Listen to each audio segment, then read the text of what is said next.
पाठ 27 अनुच्छेद लेखन पैराग्राफ राइटिंग।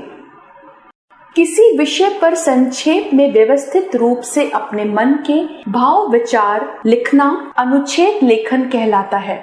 अनुच्छेद लिखते समय अनावश्यक विस्तार से बचते हुए सारगर्भित तथ्यों को अनुच्छेद में शामिल किया जाता है।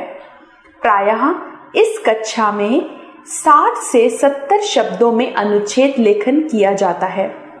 अनुच्छेद लेखन करते समय ध्यान देने योग्य मुख्य बातें: तथ्यों को क्रमबद्ध कर लेना चाहिए, संबंधित विषय के तथ्यों का चिंतन मनन करना चाहिए, सरल, स्पष्ट और प्रभावशाली भाषा का प्रयोग करना चाहिए, अंत में अनुच्छेद को एक बार अवश्य पढ़ना चाहिए, किसी भाव या विचार को दोहराने से बचना चाहिए। अनुच्छेद लेखन के कुछ उदाहरण: संगति का प्रभाव, संकेत बिंदु, प्रभाव, सद्गुणों का विकास, अच्छे लोगों का संग। हम मनुष्य सामाजिक प्राणी हैं। समाज में रहते हुए हम तरह तरह के लोगों से बातें एवं व्यवहार करते हैं। इस संगति का हमारे जीवन पर बहुत गहरा प्रभाव पड़ता है। अच्छे लोगों का साथ अर्थात उनकी संगति हमारे लिए अत्यंत लाभप्रद होती है। हम जैसी संगति करते हैं उसका प्रभाव हमारे मन और व्यवहार पर अवश्य पड़ता है। अच्छी संगति हमारे अंदर त्याग, परोपकार, सहयोग, सहनशीलता, पारस्परिक प्रेम जैसे सद्गुणों का विकास करती है तथा हमारे भीतर धैर्य, करुणा और विनम्रता जैसे मूल्यों को बढ़ाती है।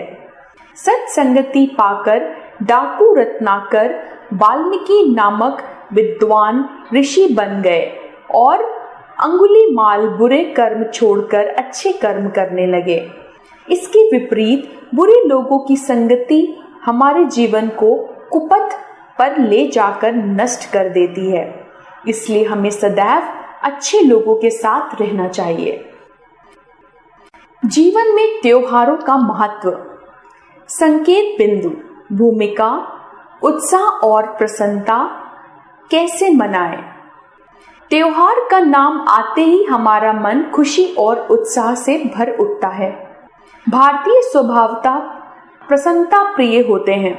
इसका प्रमाण है यहाँ आए दिन किसी न किसी त्योहार का मनाया जाना, क्योंकि त्योहार वास्तव में उत्साह और प्रसन्नता के ही प्रतीक हैं।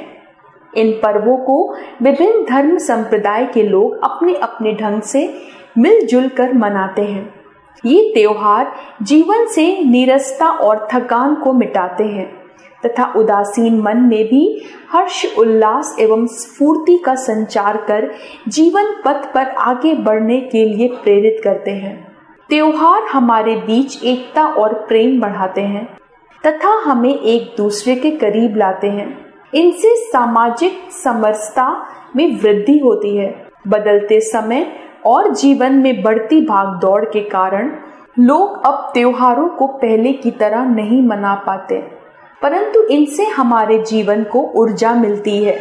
इसलिए हमें त्योहारों को मिलजुल कर अत्यंत सादगी, विनम्रता और प्रेम भाव से मनाना चाहिए। महंगाई, संकेत बिंदु, महंगाई का प्रभाव, महंगाई के कारण, रोकने के उपाय। महंगाई वह दशा होती है जब वस्तुओं और खाद्यान्नों के दाम पिछले दिनों की अपेक्षा अधिक बढ़ने लगते हैं और इन्हें खरीदना आम आदमी के लिए कठिन होता जाता है।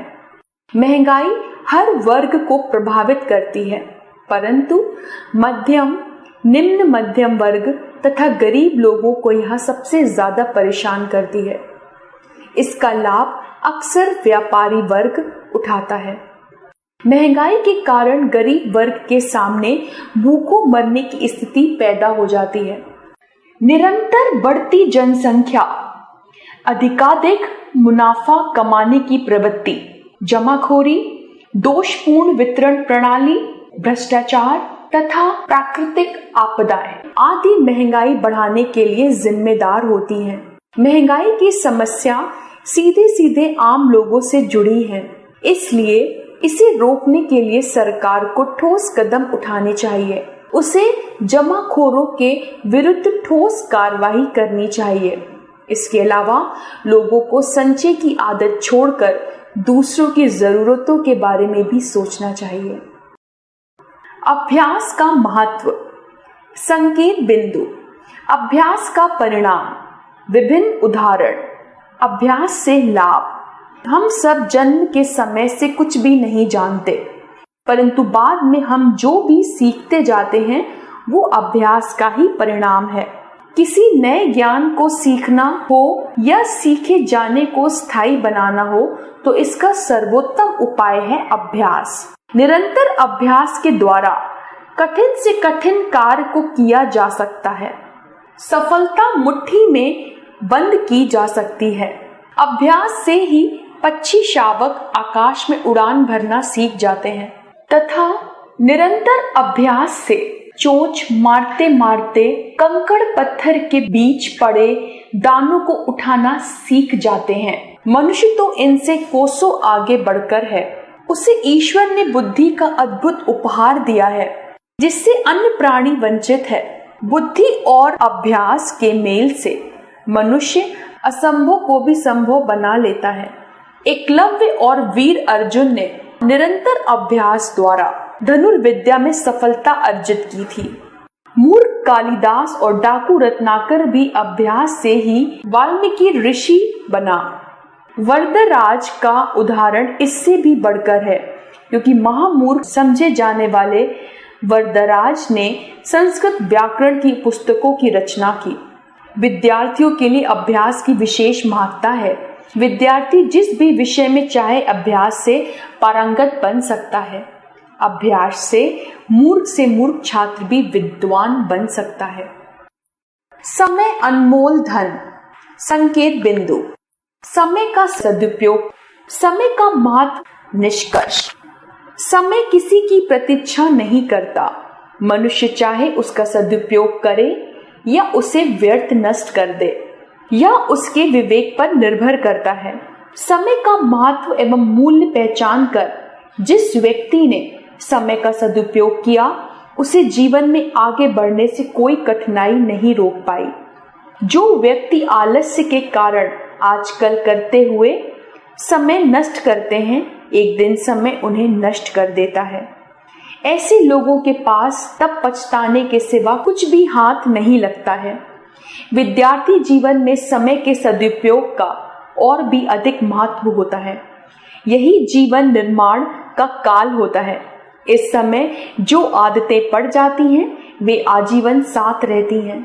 जो विद्यार्थी सुबह समय पर उठते हैं, दैनिक कार्य समय पर करते हैं, वे सफलता की सीढ़ियां चढ़ते जाते हैं। हमें भी समय का महत्व एवं मूल्य समझना चाहिए, इसका सदुपयोग करना चाहिए। खोए हुए धन को हम परिश्रम से वापस प्राप्त कर सकते हैं, परंतु बीत गए समय का एक क्षण भी हम वापस नहीं ला सकते। इसलिए इस अनमोल धन की पूंजी को सोच समझकर व्यय करना चाहिए, व्यर्थ ही नष्ट नहीं करना चाहिए। पृथ्वी का रक्षा कवच। ओजोन। संकेत बिंदु। ओजोन की आवश्यकता। जीवन का रक्षा कवच। हानिकारक प्रभाव। उपाय। पृथ्वी पर जीवन की संरचना को बनाए एवं बचाए रखने के लिए प्रकृति ने अनेक साधन प्रदान किए हैं। इनमें से कुछ साधनों को हम प्रत्यक्ष रूप से अपने जीवन में देखते हैं और कुछ को नहीं। इन्हीं अप्रत्यक्ष साधनों में से एक साधन है ओजोन। इसे धरती पर जीवन का रक्षा कवच भी कहा जाता है। ओजोन की परत ऑक्सीजन के 3 परमाणुओं से मिलकर बनी है। हमारे वायुमंडल के ऊपर ओजोन की एक अदृश्य मोटी परत है। यह सूर्य की धूप के साथ आने वाली हानिकारक पराबैंगनी किरणों को धरती पर आने से रोकती है तथा उन्हें छानकर लाभदायक किरणों एवं प्रकाश को धरती तक आने देती है। सूर्य से निकलने वाली ये पराबैंगनी किरणें मनुष्य एवं अन्य जीवों में त्वचा की अनेक बीमारियां तथा कैंसर का कारण बन सकती हैं। इनसे प्राणी मात्र का जीवन खतरे में पड़ सकता है। वायुमंडल में कार्बन डाइऑक्साइड की अधिकता तथा क्लोरोफ्लोरोकार्बन इस परत में छेद पैदा कर रहे हैं। ओजोन की परत को बचाने के लिए इनकी उत्पत्ति को कम करना चाहिए। अधिकाधिक मात्रा में पेड़ लगाने चाहिए जिससे ऑक्सीजन की अधिकता ओजोन को दृढ़ कर सके।